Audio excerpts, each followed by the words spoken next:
ఓకేనా? రైట్ అమ్మా. తమ్ముడు వీళ్ళని తీసుకెళ్ళండి. ఎవరున్నారు?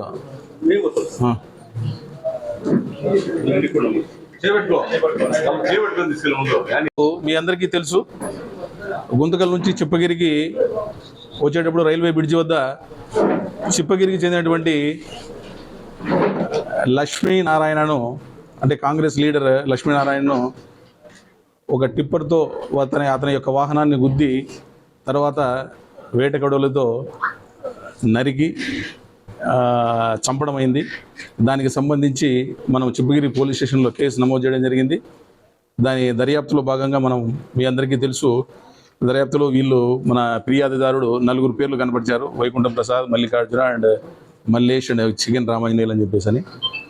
సో అప్పటి నుంచి మనం డిఫరెంట్ టీమ్స్ పెట్టి మనం చాలా టెక్నికల్గా కావచ్చు, లేదా అక్కడ మనకు నేర స్థలంలో లభ్యమైనటువంటి ఆధారాలను బట్టి కావచ్చు, అంటే మనం ట్రిప్పర్ సంబంధించినటువంటి డీటెయిల్స్ ద్వారా కావచ్చు, మనం వెరిఫై చేస్తే మనం దీంట్లో ఎఫ్ఐఆర్లో కనిపించినటువంటి ముద్దాయిల యొక్క ఇన్వాల్వ్మెంట్ ప్రస్తుతానికైతే మనకు ఎలాంటి ఆధారాలు లభించలేదు. మనకు మనకు వచ్చినటువంటి లీడ్స్ని బట్టి చూస్తే ఈ ప్రస్తుతం మన గుంటకల్కి చెందినటువంటి రాజేష్, మీ అందరికీ అంటే ఇప్పుడు చెప్తున్నాం కాబట్టి మీకు తెలుస్తుంది. రాజేష్ అనేటువంటి వ్యక్తి, పెద్దయ్య అనేటువంటి వ్యక్తి, ప్లస్ గౌసియా అనేటువంటి వ్యక్తి, ప్లస్ పెద్దన్న భార్య సౌభాగ్య, వీళ్ళకు మృతుడు లక్ష్మీనారాయణకు ఉన్నటువంటి వివాదాల కారణంగా, వివాదాలు అంటే మన గుంతకల్లో ఉన్నటువంటి ఆలూరు రోడ్లో Gayatri function hall back side 1 ఎకరా 10 సెంట్ల భూమికి సంబంధించి రాజేష్కి, గౌసియాకు మరియు మృతుడు లక్ష్మీనారాయణకు వివాదం నడుస్తూ ఉంది. వాటిపైన గొడవలు జరిగాయి. దానికి సంబంధించి కోర్టులో కూడా కేసులు నడుస్తూ ఉన్నాయి.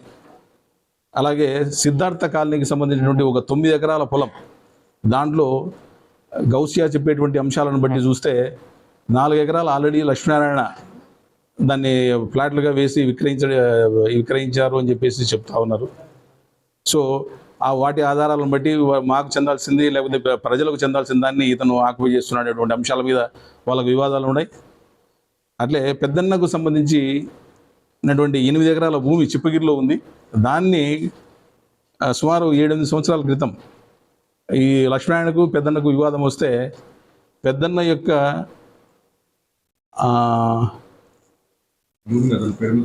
భూమి అతని పేరు మీద లేకోకుండా వాళ్ళ యొక్క అత్త పేరు పైన పాస్బుక్లు సృష్టించి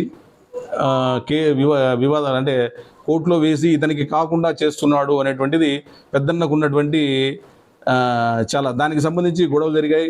గుంతకల్ మార్కెట్లో లక్ష్మీనారాయణకి సంబంధించినటువంటి వ్యక్తులు, అనుచరులు కొట్టడం జరిగింది. దానికి సంబంధించి కోర్టులో సంబంధిత పోలీస్ స్టేషన్లోకి పోయి నమోదు చేయాలని చెప్పి కేసు నమోదు చేయాలని చూస్తే వాళ్ళపైన కాకుండా తిరిగి పెద్దన్నపైనే కేసు నమోదు చేయించారనేటువంటిది పెద్దన్నకు ఉన్నటువంటి ఇదన్నమాట. ఎందుకంటే నాపైనే మళ్ళీ కేసు నమోదు చేయించారు అనేటువంటిది. సో ఈ అంశాల ఆధారంగా ఎక్కువ ఇబ్బందులు కలగజేస్తున్నాడు లక్ష్మీనారాయణ అని చెప్పేసినటువంటి ఉద్దేశంతో గత 2 నెలల క్రితం రాజేష్, గౌసియా అండ్ పెద్దన్న వీరు ముగ్గురు కలిసి ఒక ట్రిప్పర్ను చిలమత్తూరుకు చెందినటువంటి లక్ష్మీనారాయణ అనేటువంటి వ్యక్తి దగ్గర నుంచి కొనడం జరిగింది. ఆ ట్రిప్పర్ని అంటే వీళ్ళకు అక్కడ దీనికి ఇసుక వాడుకోవచ్చు, లేదంటే మెయిన్ పర్పస్ దీనికోసమే. సో కొన్ని తర్వాత దాదాపు ఈ సంఘటనకు ఒక 19 నుంచి 20 రోజుల ముందు గతంలో వీళ్ళు వేరే ఇప్పుడు మేకల శ్రీనివాసులు అని చెప్పి డ్రైవర్ తోలాడు యాక్చువల్గా. ఆ రోజు అతను ఇంకా మనకు లభ్యం కాలేదు. సో పెద్దన్న ద్వారా ట్రై చేశారు, అటెంప్ట్ లక్ష్మీనారాయణ ఆ రోజు చంపడానికి. బట్ ఏంటంటే ఆ రోజు చీకటి పడిపోవడం వల్ల వెహికల్ను గుర్తించలేమనేటువంటి అంశాలను దృష్టిలో పెట్టుకొని ఆ రోజు వాయిదా వేసుకొని 27వ తారీఖు అన్ని పక్కాగా ప్లాన్ చేసుకొని ఒక డ్రైవర్ను సమకూర్చుకొని మేకల శ్రీనివాస్ అనేటువంటి వ్యక్తిని, అంటే రాజేష్కు తెలిసినటువంటి వ్యక్తి వాళ్ళని సమకూర్చుకొని, సో పెద్దన్నకు సంబంధించినటువంటి వ్యక్తులు, మిగతా వ్యక్తులు పేర్లు మీకు అందరికీ కనపరిచాము. బోయ మేకల శ్రీనివాసులు ట్రిప్పర్ డ్రైవర్గా యాక్ట్ చేశాడు. బోయ గోవిందు వైటి చెరువు అతను, రాము, వడ్డే నవీన్, ధర్మ, మనోహర్ వీళ్ళని సమకూర్చుకొని 27వ తారీఖున వాళ్ళు అనుకున్న ప్లాన్ ప్రకారం అంటే మృతుడు లక్ష్మీనారాయణ వాళ్ళ ఆఫీస్ నుంచి ఈ రూట్లో పోతాడు అనేటువంటిది వాళ్ళకి ఆల్రెడీ ఉన్నటువంటి సమాచారం. ఎందుకంటే పొద్దున పోస్తాడు, సాయంత్రం మధ్యాహ్నం పోతాడు అనేటువంటిది. సో ఆ రకంగానే ఎవరు ట్రిప్పర్ను ఫాలో కావాలి, రాజేష్ ఫాలో అవుతానని చెప్పాడు. పెద్దన్న అతని యొక్క మనుషులు పొలంలో ఉండాలి. మేకల శ్రీనివాసులు ధర్మ అనే వ్యక్తి ట్రిప్పర్ తీసుకొని పోయి ముందుగా వాళ్ళు అనుకున్నటువంటి ప్లేస్లో నింపుకొని ఉండాలి, అంటే కాలువ దగ్గర వచ్చి ఒక రాము అనేటువంటి వ్యక్తిని తీసుకొని పోయి శ్మశానం దగ్గర పెట్టారు. అంటే పాస్ అయిన వెంటనే సమాచారాన్ని రాజేష్కి చెప్పాలి, అట్లే ఫాలో అవుతూ అక్కడికి వెళ్ళాలి అని చెప్పేటువంటిది.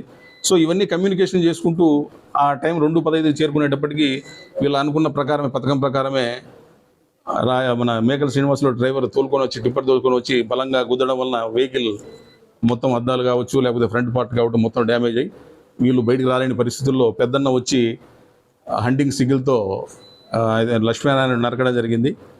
వడ్డీ నవీన్ అనే వ్యక్తి కర్ర రాడుతో అతని యొక్క తలకు కొట్టడం జరిగింది. కాకపోతే వీళ్ళు గోవిందుని చూడలేదు. అంటే వాళ్ళ టార్గెట్ అంతా లక్ష్మీనారాయణ పైన ఉంది, గోవిందుని చూడలేదని చెప్తున్నారు. డ్రైవర్ సీట్లో ఉన్నటువంటి వ్యక్తి పడిపోవడం వల్ల చనిపోయాడని అనుకున్నారు వాళ్ళు.